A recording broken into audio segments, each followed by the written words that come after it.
This is the state of the world. Catalytic conversations with leaders who are reinventing the web and building trusted technologies for the future of humanity. Brought to you by EXO, the Internet of Impact. So I'm super happy to have Haupt here on the show today. And Raph, you and I have many conversations, but today is an opportunity just to really focus the mind. We've got 15 minutes. I know you as being someone who's passionate about the carbon economy and who's got like deep credentials in this. And so I'd like to give you an opportunity to just quickly introduce yourself. Cool.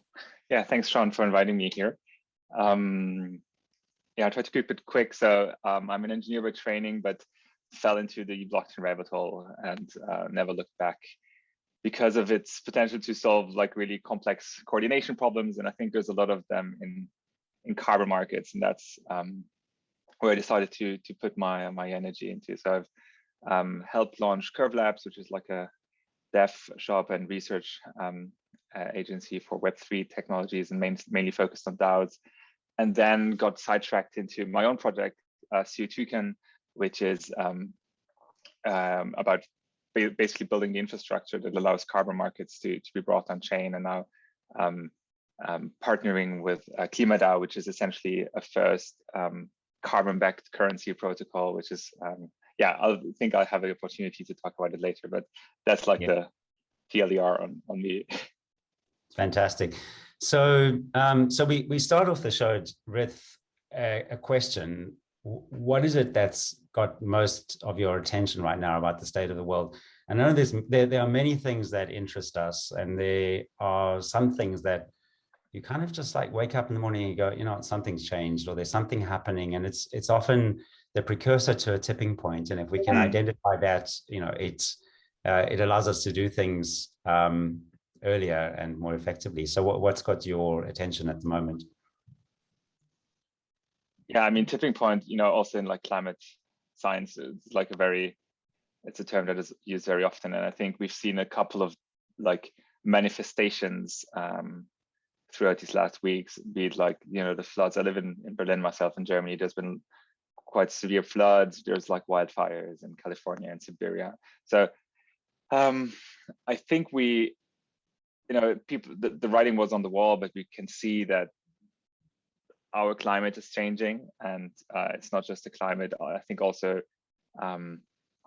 the political order somehow is changing, and people are, you know, we see things like that are being discussed in politics that like it was unimaginable a couple of years ago.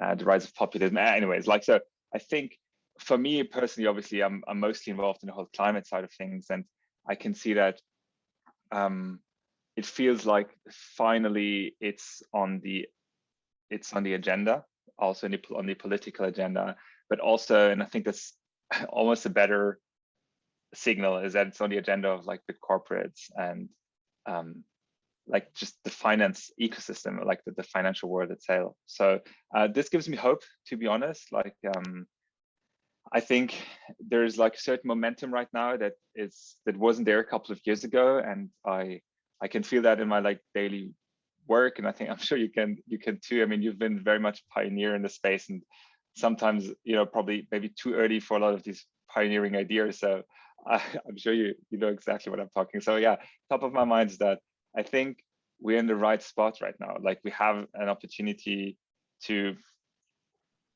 like take this slightly, you know, we've been in a phase where things were kind of ordered, and now there's a little bit more chaos now. But chaos obviously is also an opportunity to like shape and rethink some things that we've just taken for granted, like neoliberal politics, you know, just been everywhere, and now like some things have been shifting. I think crypto is definitely I don't want to say a tool, it's more like a movement essentially that brings a lot of new things that we can actually experiment with, and maybe like change the direction and that we like change the system into the direction that we want to see. So that's pretty high level, I guess, but yeah. something that makes me hopeful.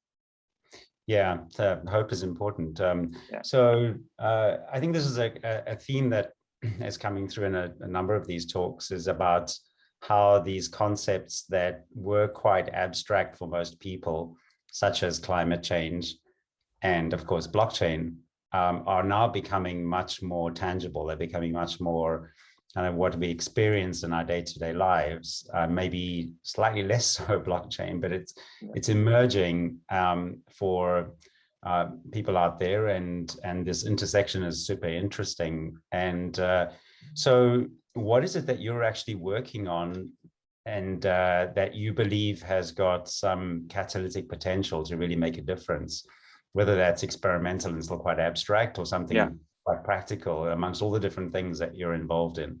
Yeah, I mean, my main energy goes into CO2 and really is about building the infrastructure. I find, like, to regenerate the planet, we need to allocate a lot of resources differently, and we have to drive finance from mostly the global north towards the global south. And you will see, and everybody who like made a transaction across the globe, even if it's just from Europe to the US, sees like how painful it can be. And now imagine you want to actually do that, but you don't want to send it to the US, but you want to send it somewhere into the Amazonian rainforest, where the impact needs to happen. So infrastructure, I do believe, is really key, and it's like the secret enabler for everything that comes above. So like for C2, it's really about building this like financial stack for driving climate finance to where it needs to go, and really connect it to the emerging DeFi ecosystem that is building, right? And integrating climate finance into DeFi products, because I look at this space and it's moving at a pace that is incredible. And I think it's, the composability that we see in DeFi has really accelerated the innovation, and it's a space that is always open, it's permissionless, you can come in and you can come play, right? There's no barriers. And this is basically the reason that innovation goes, like, it's just impossible to keep track with, all the innovation that's taking place in the space, right? And we want to leverage, like, we want to make it possible to leverage that creativity and that energy that is in this sector, but for the right causes in a way, right? So, and I think it comes down to building the infrastructure and building the vehicles.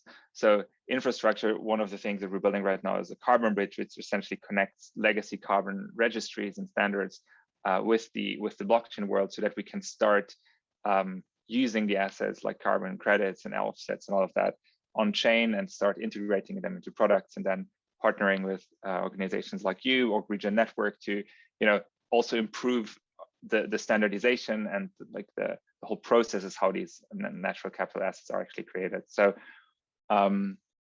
this is something that I think we will see can unlock new ways of using and like valuing basically the things that we care about. And KlimaDAO, one of the projects that we're deeply partnering with right now, is about creating a currency that is collateralized or backed by carbon, essentially. So transcending this idea that carbon offsets need to be used to compensate, right? But the goal of KlimaDAO is actually quite different. It's to say, hey, let's value something that we all care about, which is like the natural habitats, or like the natural spaces. And I'm very aware that carbon offsets are not the best representation of that, but they're like something that we have today that we can work with, and like you prove a point. And KlimaDAO is using these as collateral and issuing a new currency. And just by adopting this currency, by integrating it into DeFi and just increasing its usefulness, its utility, we can create like a carbon sink or like a black hole for these carbon credits, and maybe trigger something like a gold rush for carbon, right? And the effect of that is that we would essentially reduce the supply of carbon offsets in the market, thus driving the price of carbon up, and making it a lot harder for polluters or airlines today to compensate their emissions, and maybe pushing them towards reducing it. So when you talk about carbon credits, I think most people have heard of carbon credits, but you have a specific take on this in terms of the provenance of those credits and the quality of the credits, where they're produced and how they're produced. Your background in engineering, and particularly the sort of the experience and expertise you have in this specific part of the science around carbon, can you just give us a bit more of a kind of basic understanding of what the differences are in different carbon credits and what your focus is around the production of quality carbon credits?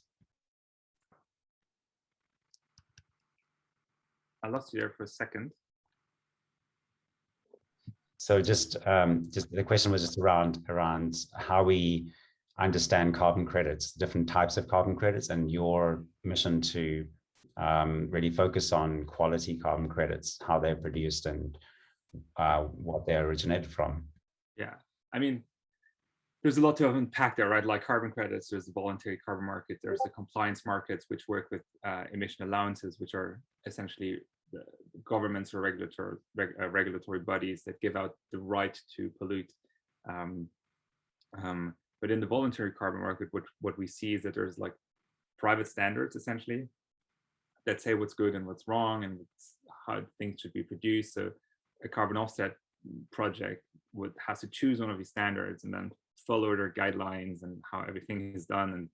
And there's quite a perverse incentive there because obviously the standards make money with the bureaucracy, and like, so it means that for a carbon offset project to exist, it needs to be like quite big actually, and the cost of verification is quite high. So obviously Web3 technologies having a like very big potential to reduce the cost of verification and validation, and yeah, and just have a better understanding of what's actually happening. So it's a market that is still very opaque and fragmented and controlled by the intermediaries actually in this market. So one way that we try to address this, and it's really hard for like an end consumer to understand what's actually good and what's bad and what's right and wrong, and you have prices from like $1 a ton to like everything to like $100 or even more if you go with like some of the direct air capture projects. So what we try to do is to create more like curated index products, something like a blue carbon pool or a soil carbon pool or a forestry carbon pool, so that we can have at least some price discovery and commoditization for different types of credits, because I do think it's important to have some standardization to really turn this into a market, right? Because I still believe that a market is probably the best way to allocate these resources that we have. But for a market to work, it needs to have like information, and people need to have information. And so data obviously is key to that. So we start by like at this point, it's kind of like the stretch between, we want to bring this to DeFi, and in order to have an asset in DeFi that is useful, liquidity is key, because if an asset that doesn't have liquidity, like people won't actually integrate it. So we kind of in this stretch, we have to start by creating bigger buckets, like bigger index pools that we can increase the likelihood of creating a liquid market. But very quickly, the objective is to like go into smaller, smaller rubrics and small pools, and these pools can be created permissionlessly. So I think people in markets will decide which assets are being traded at which price points, essentially, and what the appetite fees are. Yeah. So obviously it's like a huge area to unpack, and we look forward to having more conversations about that. We're coming to the end of the 15 minutes. What would you say is a catalytic idea or question or mind shift or something that people can do thinking about the state and what you're doing about the state? What can others do? Yeah, I mean, I touched on it, I think earlier, to be optimistic. I think there's reasons to be optimistic. Climate change is a really wicked problem, but it's a global problem that like a lot of countries have, right? Or like most countries do. And it's an opportunity for all of us to basically come together as a global society. And, it sounds super cheesy, but to create a better world, because solving climate change, if we do it right, has a lot of positive impacts on other things like gender equality, education, biodiversity, and all of that. So I think there's reasons to be really optimistic about it. And if you look at the energy and like creativity and all the DAO spaces, for instance, as well, like the barrier to entry has become so low that like I would just say go join a DAO that is building in the space. And it's I think you have to experience it to understand how it, you know, how it really changes things, right? Because it's a complete shift from what we're used to. So I guess experimenting and playing around with it, and I think we're at this point where we have to find new ways. Basically, there's like the writing is on the wall that things need to change, and yeah. So I think creativity, fun is still the best. It's much better than doom and gloom. Well, thank you so much for being on the show. And yeah, if there's anyone who's listening who wants to ask some questions, I think we've got a few minutes. We'll stay on, and Rafa, I'm sure you'd be happy to answer any questions that come through. So let's just see if we have. So anyone who wants to ask a question, please, we've got a hand raised there. There we go, Nathan, stage is yours. All right, there's the magic. Appreciate it. Thanks for going over all that today. Just kind of add some depth to this. Throw out some DAOs that you're thinking everyone should kind of look into and experience. DAOs to join. I mean, first of all, like I don't know of all DAOs right there. So, but for me, obviously, I'm very close to KlimaDAO right now, and it's the DAO that is really just emerging. Like right now, they're doing their initial Discord offering, which is fascinating to see how people can just come together around a cause and chip in like a little bit of change, and bootstrap this economy. And so yeah, that's one of them. I think the whole token engineering community is doing like something really fascinating right now, and kind of pioneering really a new way to create a DAO, and not just a DAO, but really an economy around the cause. So if you're not part of the token engineering commons, yeah, check it out. The augmented bonding curve, I'm sure, is going to come up soon. I think I have been super impressed by One Hive, really like what Luke has been starting there, and really this whole idea of community currencies. It's something else I could have talked about a lot. So check out One Hive, and yeah, I guess there's a million others to name here, but I'll leave it with these three. And if there's not something out there, then start a new one. And I think the process of starting one and really writing the vision and the mission, but all these things are really important, and kind of like creating a manifesto for the things that you want to do, and then bringing people together around that and building culture. Yeah. So I can't hear you, Sean. Yeah, it's just saying super exciting to have these tools available, and I think we're just like seeing so many DAOs appearing, and your advice to just get involved, I think is probably the best approach. Go and experience it firsthand. So is there anyone else who has a question? Just raise your hand, and be happy to give you the stage. No. So great. So that was our 15 minutes and a little over.